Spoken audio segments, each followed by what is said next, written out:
episode of The It Factor. As always, I'm your host, Jeremy Robinson, and today we got somebody special. Go ahead and introduce yourself, man. What's up, everybody? My name is Tony Gilmer, reporting live from Utica, Mississippi. How everybody doing out there? Yes, man. So first off, man, how you doing? Mentally, physically, emotionally. How your week going, man?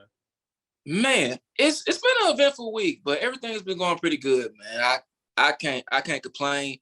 And even if I could complain, two things I've learned, man. You can't find nobody to listen to you, and they might not care to hear you. Right. So you're right about that. You're right about that, man. So in that, my first thing I would ask you that I seen when I seen your bio was that a lot of Black men don't talk about is mental health. The different things that we face need to be at work, at home, relationships, just anything. What made you want to be an advocate for it, and how do you deal with the things that happen, especially in life now? Every week is something new. One of the things that made me become an advocate was that in 2019, 2019, I was at a real low point of my life at the time, all around the spectrum, and I had to. And one of the things that mental health forces you to do, it forces you to be accountable.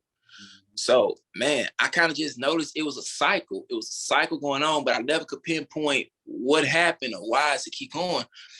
So doing that, it forced me to take a look at myself and go back to finding the root of different problems. And once I realized that everything was so deep rooted from years prior and so on, it kind of made me realize that, I really need to relearn. I need to unlearn bad habits. I need to relearn good habits. So pretty much that's where it started. And one of the ways I took advantage of my mental health from an early stage is that recognizing that like me and you as young Black men, right? We listen. Therapy is stigmatized as, oh man, you crazy. Oh man, I don't want to go to the nut house, and just we don't open up about things. We're taught to, man, we got to thug it out. We gotta, I'm gonna see it through. Unknowing that, man, that's not a good feeling to have. Right. And I think just the biggest thing was just learning to talk to people. So me and some of my homeboys, we used to have these little round table sessions, and we would just talk about our week, and we would talk about how we feeling, and we used to always end it with a prayer. We used to always remind each other that, man, just this is a safe space. It's okay to be vulnerable. Like, it don't make you any less of a man or any less of a human being. And I think little things like that, man, it kind of just, and then being a firefighter, man, and you see so much trauma, whether it's seeing family members, seeing their loved ones on a stretcher, or me having to tell that loved one that their son, daughter, or whatever the relationship, they died. Yeah. But just me just putting them in a body bag, it being in that field, man, it makes you have to get with being with your mental health. You have to be on top of it, otherwise you don't last long. Right. And I think kind of like the big pinpoint of it all. Got you, man. I like how you explain that too. I feel like a lot of people, it took me to get a little bit older. I think now in my later 20s, I would say the craziest thing was stuff started happening, pandemic started happening.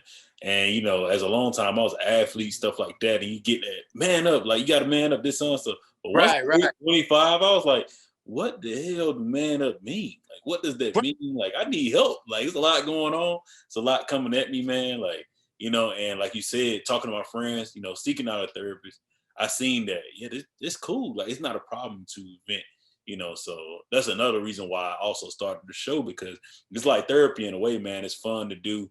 And you meet so many people that are going through the same things you're doing and doing amazing things in the world. So yeah, man, I can see for that. And I want to piggyback off of something you just said too. Like, that man up. Man, to be real with you, man, I never, for the life of me, when I got older, that was one of the things I'm like, what does that even mean? Mm-hmm. Like, I never understood that for nothing. And like, and also, man, therapy, dude, I'm gonna tell you, therapy is a godsend. Mm-hmm. Look, to any of my young Black brothers and sisters, listen, therapy, listen, forget what they tell you with stigmas and stereotypes. Therapy is where it's at. And one of the things that helped me realize the importance of therapy, it's a story I tell. It's a story I tell. My family knows the story, and and it's a story I don't really tell to people outside my family. Mm-hmm. March the 11th, last year. Mm-hmm. My grandmother passed away. Mm-hmm. And what most people don't realize was that I was her EMT. I was doing my job on my grandmother from her house all the way to that emergency room. Oh man. I was in the ambulance, with her. So, so I'm basically the last person that was seeing her alive. And I watched her die in front of me. And I remember after she passed, I reached out. Luckily my job had what's called an EAP, which is an employee assistance program, where if you're dealing with things of that nature, they will pay for you to go to therapy. They'll give you free sessions of therapy. And I took advantage of that. And man, had it not been for those sessions, man, I wouldn't have been a firefighter. I wouldn't be a firefighter. Gotcha. Wow. Man. That's amazing though for your job to have that, but just to go through that and to have therapy there, that's an amazing thing, isn't it? So in that, I was, with that, what you saying though. So I know as a little boy, I always wanted, you hear you want to be a fireman, police officer, stuff like that. Was that you? Mm-hmm. What led you to wanting to be, a fireman? Man, honestly, what led me to want to be a firefighter? Actually, it's not the traditional story. When you're young, you want to be a firefighter, when you grow up. Actually, it happened in 2016. I had just graduated fresh out of college. Mm-hmm. And I was, at the time, I was a personal trainer. I was working out. Hey, forgive me, man. I'm putting my phone on charge. Forgive me. Yeah, you good. But I was, working out, and a fire just happened. Dorm room caught fire. And I was watching the fire as it happened. And just the fire department, there was like 4 or 5 different units came out, and I watched them put out that fire. I'm on the phone with my mama. I'm like, I don't know what they doing, but it look they look good doing it. Like they was moving slow motion. Like I was kind of like, wow, like, yo, I could see myself doing this. And the seed kind of just grew there. And I remember just thinking to myself, like, I ain't know too many firefighters in my family. So the seed started right there. And this was 2016. And it took me 3 years to get to finally become a firefighter. It took me 3 years. Oh, man. Man, that's amazing, man, bro. I like that, man. You seen it, you was like, hey, I'm glad to go do this. Because I feel like when you know something's for you, you definitely go travel for it. So in that, I would say, what is your it factor, man? Why you do what you do? Man, the biggest thing was, it was 3 things, personally. Number one, it was, like I mentioned before, like you get, the best way I explain my job is, I get paid to be a superhero. Right. I get paid to be a superhero. So, like, listen, between me and you, man, and I'm sorry, this might look, I ain't never heard a rapper say blank the fire department. Just saying. Yeah. So I get to be a role model, man. I get paid to be a role model.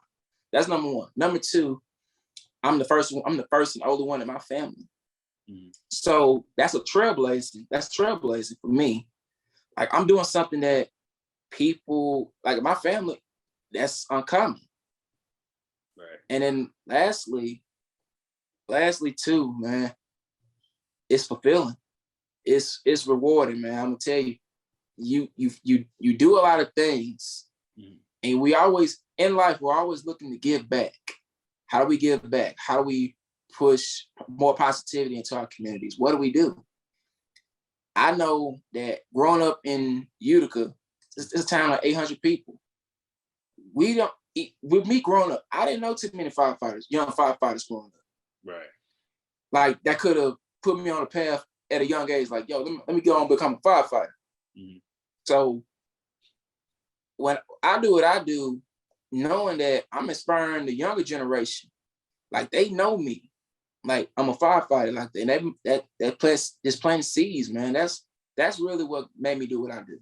Right, man. You changed, and I'm just paying it forward. That's amazing because you're changing the narrative with that. I mean, I know as a kid, you see so many people, especially Black people, and saying that you came from a small town like that.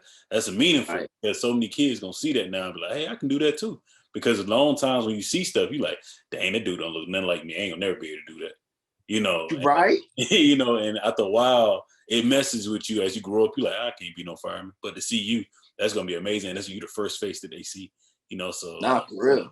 Say in that, bro. Like, what's your like ultimate life goal? It can be outside of work, it can be life wise, anything. Man, that's a big question. I gotta think. But I think the biggest, if I had to put it in a context, the biggest thing life goal, man, is, man, I'm doing it now, but on a bigger picture, man, just influencing people to be better.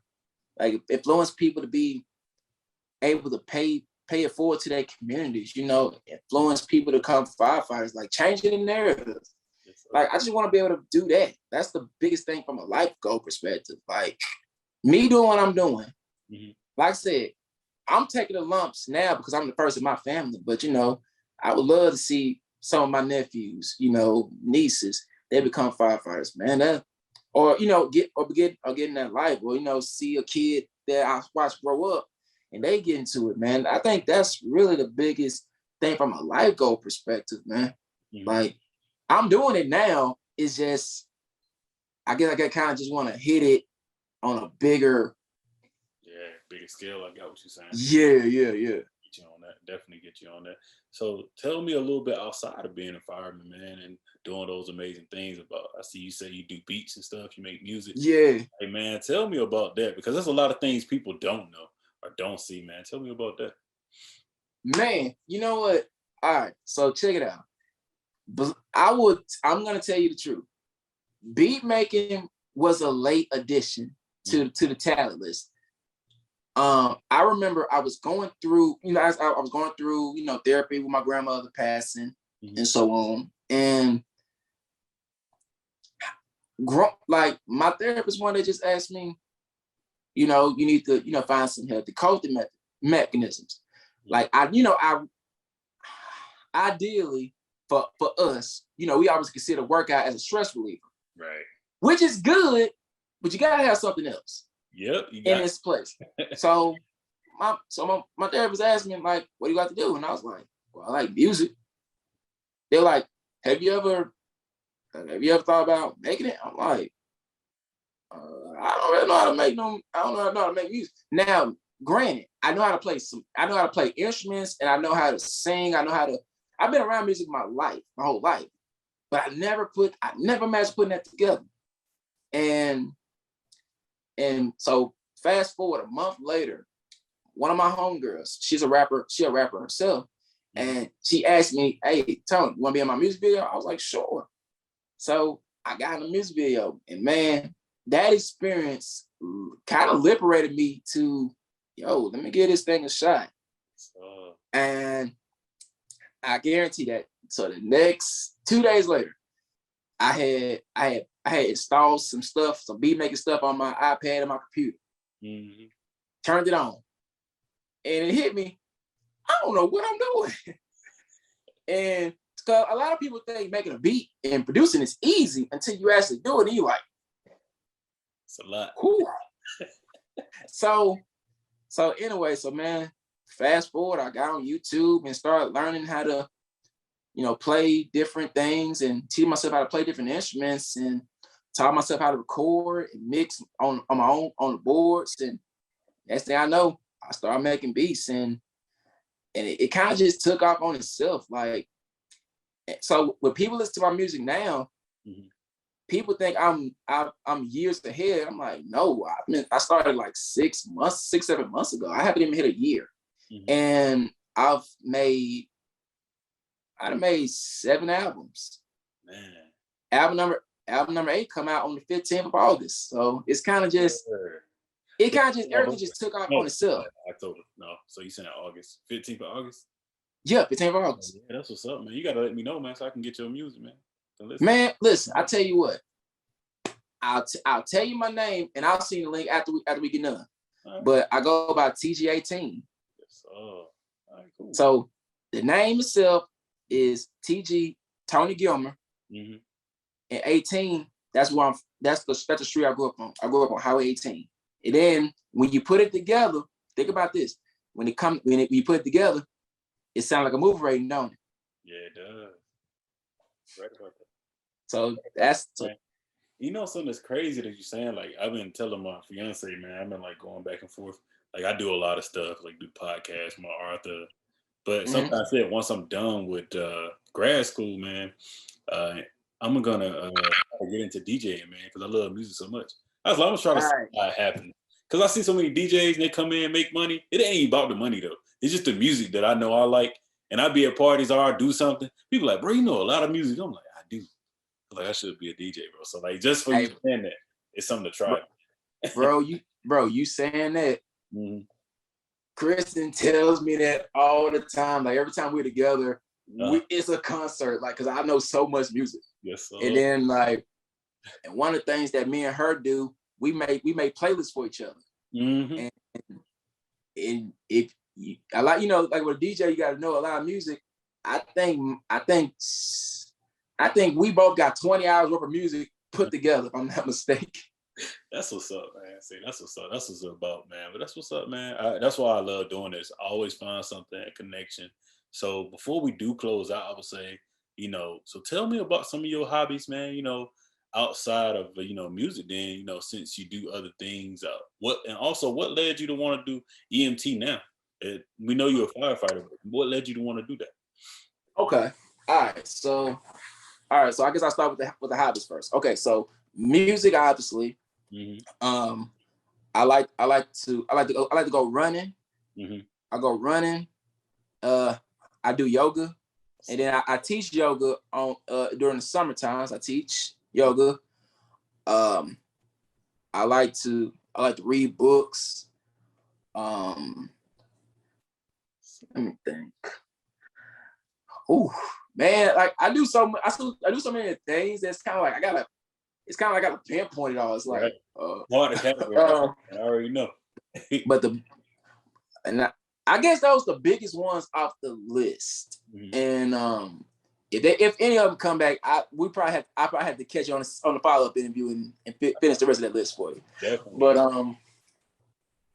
But yeah, man, like making music, mm-hmm. listening to music, spending time with family. I like to read. I go running. I do yoga, which is something that I think a lot more of us should definitely get more involved with in the future. Yes, and EMT, the biggest reason for EMT was in my old job, that was a requirement. We had, in order for us to become certified firefighters, we had to become certified EMTs first. In Mississippi, that's how they do it. Mm-hmm. Now, traditionally, when you're a firefighter, you think all you're going to do is fight fires. Right. But what most people don't realize, and this is an educational moment, is that 70% of all calls run by firefighters are medical calls. Mm, yeah. And a lot of people don't know that. So I had to go. So going into that, man, the more I got into it, it was like, wow, this like the knowledge that you learn is crazy. And like the stuff that you see these folks do on TV, with the, Chicago FD and all that. Like doing that in real life, man, that is a whole nother ball game. And you knowing that you can save somebody's life, man, that is. Yeah, that's a lot. That's a lot, but it's an amazing thing for people like yourself to be able to do it. Sure. Y'all blessed with being able to do that. Myself, brother, I'm gonna be honest, can't do it. Couldn't do it. I be seeing some stuff, man. I be like, hey, look, that's why I reached out, man. I was going through my reports and like looking at all the people I interviewed, and I was like, man, I ain't interviewed people in public health field. I haven't interviewed firemen or policemen. I was like, man, let me look. When I saw your page, I was like, this is a brother I know that's gonna hit me back. We gonna have a good, episode. So in that, I would say, what is something you would like to see change in not only the world, but also in your field that you are in right now? Like, what would you like to see change?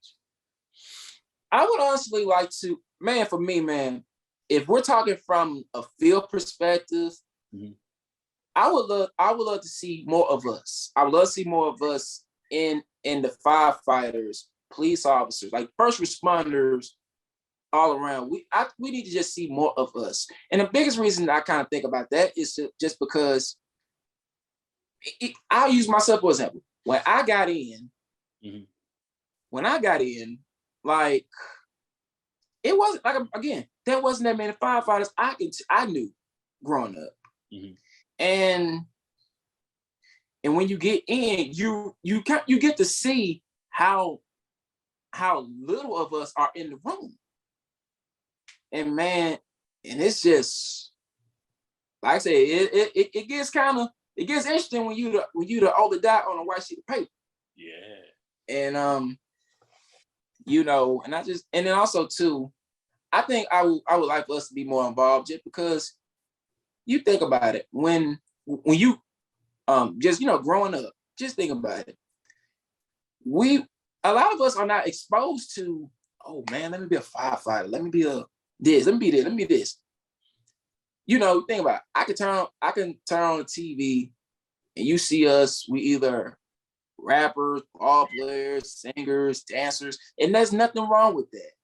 But I do think that it's real essential for us to see each other in these other positions of prestige. Like this is not a it's so many opportunities, man. And I really would love to see more of us in the field, man. That way we can like I said, just keep shifting the narrative and just keep shifting the narrative and just adding more so that it can regenerate for years to come, rather than it's just me and once I leave here, it just stops. Yeah, you're right about that, man.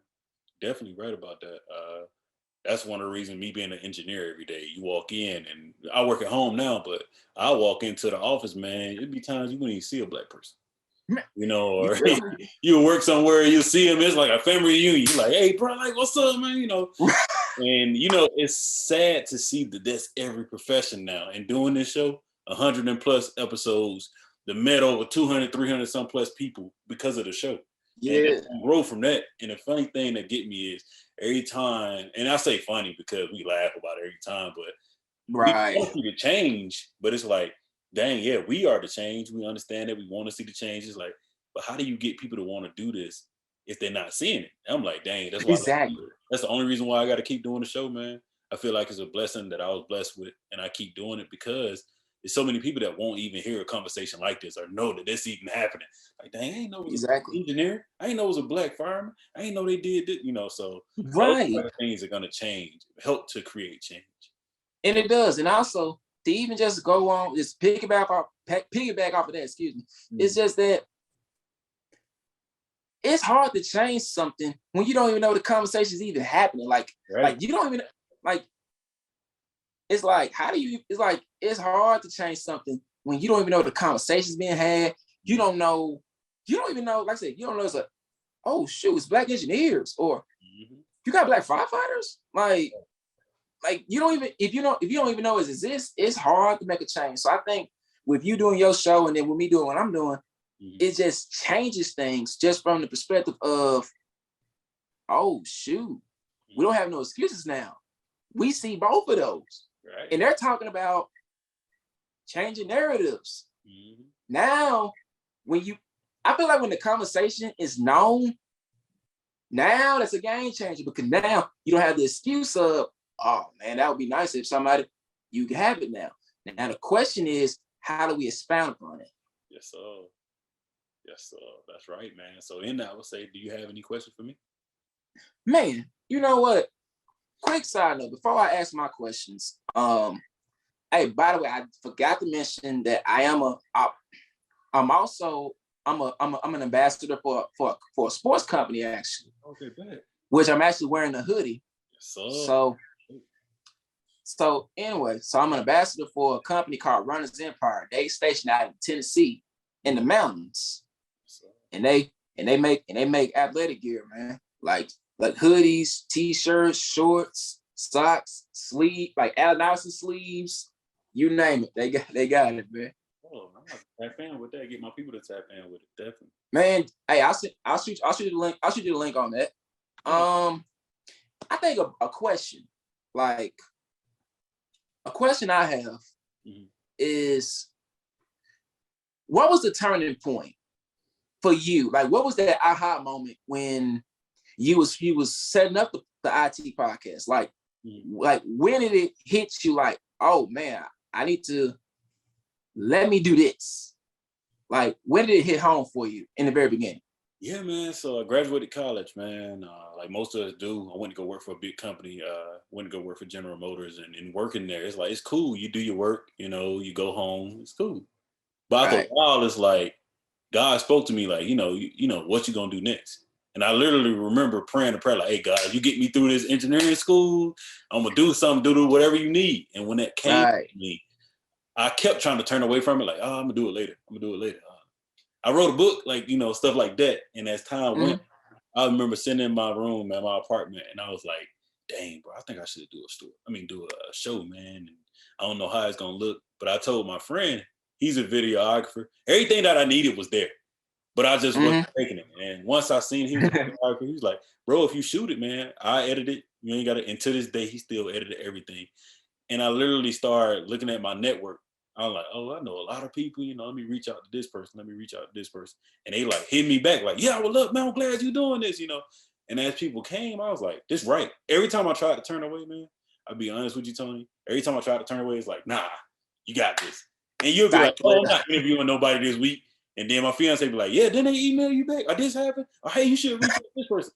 And it's like so many people have reached out to now 100+ episodes. And it's like, I done met NFL players, doctors, teachers. I can name it all, like, and it's gonna grow from that, And one thing I love about myself, and I'm writing a book about it now, it's called The Art of Networking, in fact, the memoir, because so many people reach out to those. I could easily, I'm gonna reach out to a guy that played for the Commanders, man. It's a big name. I'm trying to grow the show, but I have more happiness out of reaching out to a guy like yourself, because that's how you build network. Yes, I'm reaching out to this big name person, but all of us are people at the end of the day. And that's all it should have helped me do, man. It's like reach out to every common person that I ever wanted to meet, or somebody that I dang sure would have wanted to meet me or something. And I just keep going with it, man. I think, and just to even go with what you're saying, man, people really underestimate the art of networking, because I'm gonna tell you, with me being an ambassador, as well as even just me just doing what I'm doing, man, like I'll get a music, for example. Music has introduced me to so many people that I've had people like DM me, like, hey, man, hey, you got any beats, or hey, can I use this one? And I'm sitting there like, I didn't know they even knew who I was. And then you build rapport with some of these people, and you're just like, whoa, this is crazy. Like, I'll give you a good example. On my album coming up, one of my homeboys that I just met like 2 years ago found out he was a rapper out of LA. And we never really talked about music. But he knew I started making beats. And he'll listen to my music. And I was like, hey man, is it cool? Hey man, I was gonna ask if you can get on one of my records. He's like, yeah. And it was so, he said it so fast. I'm like, whoa, that was unexpected. I was thinking he was gonna probably be hesitant or whatever. He just was like, yeah, that's fine. Mm-hmm. He said, just let me know when you need it. And they kind of just emphasized the importance of just networking. Like I said, I'm in Mississippi, but I'm connected with rappers out of California. Right. Like that is bananas to me. It's crazy, man.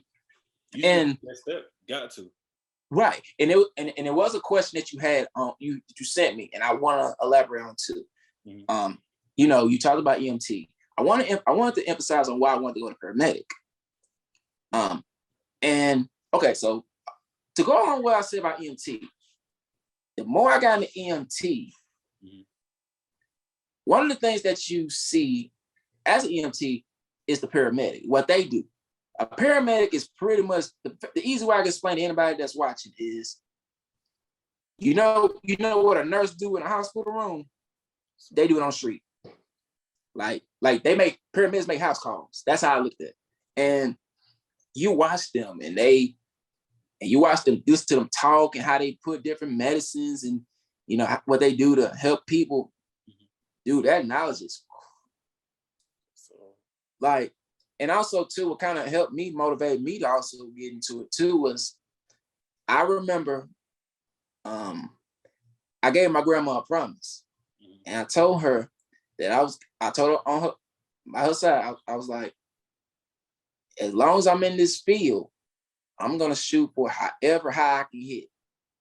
So just finally get myself in a position where now I done got accepted in the program. It's gonna be a year and some change, but man, and then I gotta, pass my board after that, and then I'll be a paramedic.